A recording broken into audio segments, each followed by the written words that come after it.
السلام عليكم خوتي خواتاتي، كيف دايرين؟ لاباس عليكم؟ صحيحتكم لاباس؟ اليوم بغيت ندوي معكم خوتي خواتاتي على واحد الموضوع. كيسولوني عليه المتتبعات ديالي المتتبعين ديالي، تيسولوني على واش نعطيو القطوطه ديالنا المشاش الحليب بكثره او ما نعطيوهمش. بزاف تيقولوا لي بان عطيناه الحليب، القط ديالي عطيته الحليب، كثرت ليه الحليب، عطيته الجبن والفرماج، جاه الاسهال. غادي نقولها لكم. بطبيعه الحال ما خصناش نعطيو الحليب للقطيط ديالنا اكثريه ملي القط ديالنا كيبدا تيكبر. علاش؟ الحليب فيه سكر لاكتوز. هاد سكر لاكتوز ما كيتهضمش، ما كيهضموش لينا الجهاز الهضمي ديال القط. من تما كيوقع ليهم واحد التقلبات، واحد التشنجات في المعده ديالها.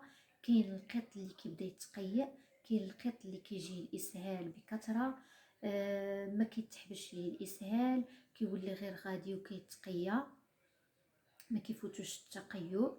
هذيك كتوقع ليه واحد الاضطرابات في المعده ديالو بالنسبه حيت خدا المشتقات تاع الالبان، تنقولوا المشتقات تاع الالبان وهو الحليب والجبن. ما نكثرش ليهم بطبيعه الحال. مثلا صنفور، مثلا عندي انا القط ديالي صنفور، هذا اللي كتشوفوه دابا صنفور. ملي كان صغير كنت كنعطيه نصف فرماجه كيفطر بها، نصف فرماجه مثلثه كي كيفطر بها. من بعد شويه ولا كنعطيه ديك الفرماجه هذه الفطور، هذه ملي كان صغير. ولكن الحليب ما كنتش كنعطيه ليه، حيت انا عرفت الحليب غادي يضرو وغادي يوقع ليه واحد اضطراب في المعده ديالو وغادي يجيه الاسهال وهو صغير، يقدر يؤدي به حتى الموت. بزاف الاخوان ديالي كيتقولوا لي القط لا لقيناه صغير كنبغيو نعطيوه الحليب، اش من حليب نعطيوه؟ كاين الحليب راه كاين موجود الحليب اللي ديال الرضاعه، كنعطيوه للقطط، هذيك القطط الصغيره ما فيش سكر لاكتوز، باش ما كيوقعش ليهم هذا المشكل كما قلت. اما القط ملي تيكبر وكنبغيو نعطيوهم الحليب ديالنا، المشتقات اللي كنشربوهم حنايا في البيوت ديالنا، ابدا ما خصهم كيوقع ليهم كما قلت لكم اسهال، وبعد النوبات راه كيجيهم اسهال حاد. فلهذا الله يعطيكم الستر ما تبقاوش تكثروا ليهم من الحليب. كنشوف الناس كيشريو لهم الحليب في الشارع وكيحطوا الحليب بكثره، تقدر قطه كتشرب داك ربع لتر او اكثر من هكاك كيوقع ليها واحد الاسهال. المهم هذه هي المعلومه اللي بغيت نوصل لكم بالحليب والمشتقات ديالو، راهم كيديروا اضطرابات في المعده ديال القطط. بالنسبه حاجه اخرى، كنشوف بعض الناس، بعض الاخوان المحسنين الله يعطيهم الخير، كيحطوا في البيوت حدا البيوت ديالهم القطط، يحطوا لهم بحال الكونفيتير في الخبز وهذه. القطط الله يعطيكم الستر راه ما تياكلوش هذاك السكر، هذاك راه كيتسبب لهم في الكبد. بعد النوبات حنايا اللي كيكون مربي القطوطه، بعد النوبات كنكونوا ناكلوا في الشوكولات ولا شي حاجه، وكيجي عندنا القط ديالنا كنبغيو حتى حنايا نعطيوه شويه الشوكولات. الشوكولات حتى هو مضر مضر مضر ليهم للصحه ديالهم. آه، شفت في شي دراسات بانهم كيجيهم الفشل الكلوي. هذه معلومه غير شفتها، انا ما متاكداش منها، ولكن بالنسبه لهذا الموضوع ديال الحليب راه انا تنقولها لكم بصفه متاكده منها بانه كيدير لهم الاسهال والاسهال الحاد.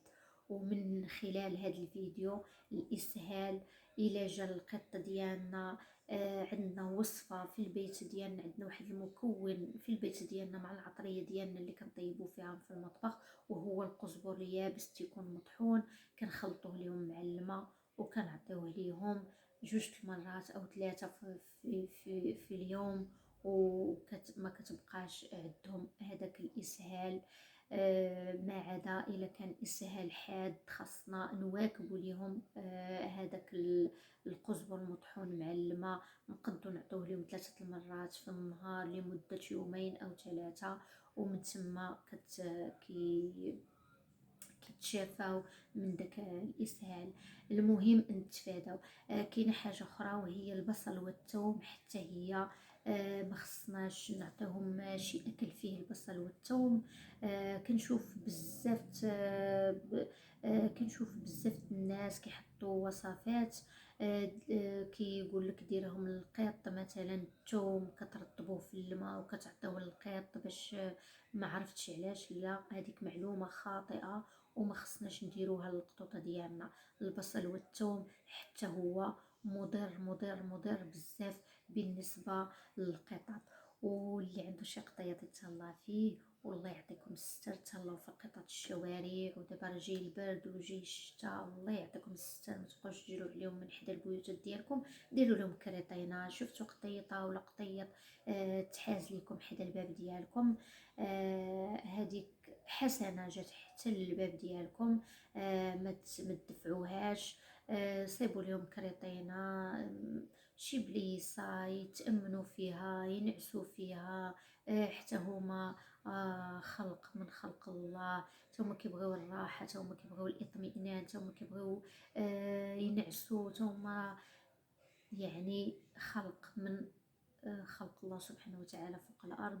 وحنا كنا رحنا غير فوق الارض، ولا بدا واحد النهار غادي نجيو تحت من الارض ونديروا واحد الاجر في هذوك المخلوقات. كيف حنا كيكون عزيز علينا راسنا وعزيز علينا وليداتنا وعزيز علينا احبابنا، حتى هما راه هما روح.